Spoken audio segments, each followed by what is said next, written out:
different things that we got to think about, especially when we're out and about.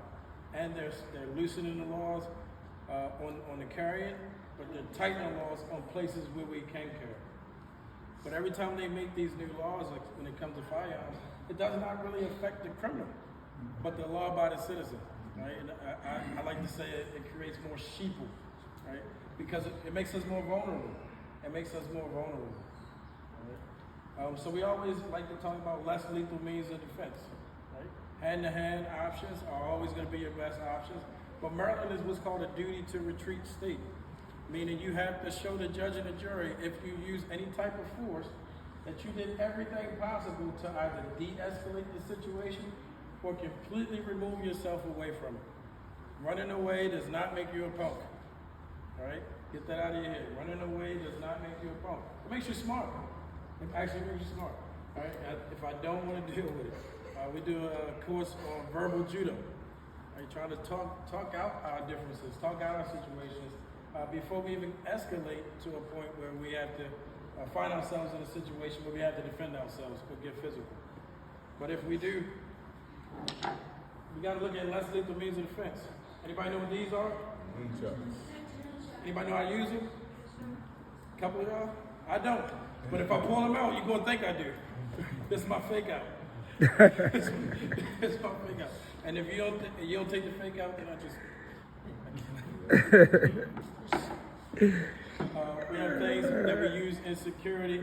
Some of our tools we use in security, like this baton here, the ASH baton, retractable, right? But you have to, and these are legal for citizens to carry, but we teach handcuff, OC spray, and baton tactics.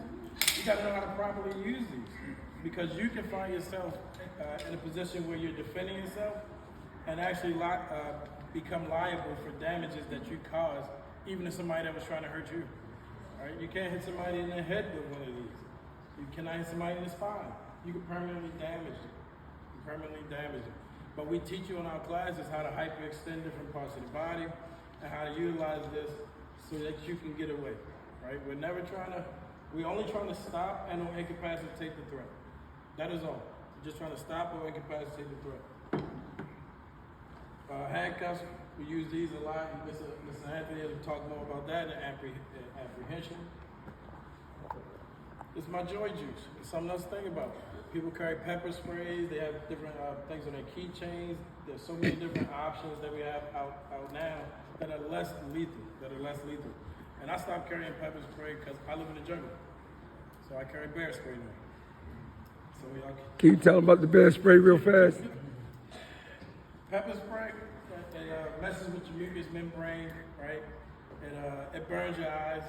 All right, this is designed to get through the thick mane of a bear. This will turn your eyeballs into jelly. It makes your skin feel like it is on fire. And I know from firsthand. Right? I know from firsthand. Even in our OC spray classes, our mace or pepper spray classes, each one of the students actually has to get sprayed. And then they have to fight through the spray. How long? You got about a minute. You got to fight through it for a minute. Because even if you use this, even as a civilian, and you use pepper spray, you got to think about maybe the wind's blowing back at you and you get some in your eyes. All right? What if the attack is still coming? All right, I could put a question. I was going to ask, is that a liquid or a foam? No, this is the liquid. This is the aerosol, actually. Okay. I can put a little bit of this on the table, and they'll feel it in the back. That's how serious this stuff is. Right? But why we spray our students is so you can learn how to fight through it. Because you get a little bit back on you, and you shut down, right? You just created a victim. You just made yourself a victim, in a sense. Right? This right here has been my most effective tool in my years of doing security. All right, this is my most effective tool.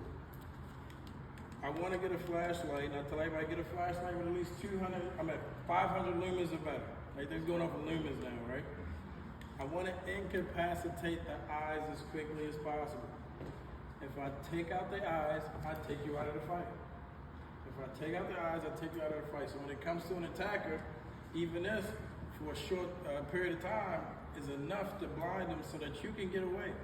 That's all we're trying to do. We're trying to be safe ultimately, right?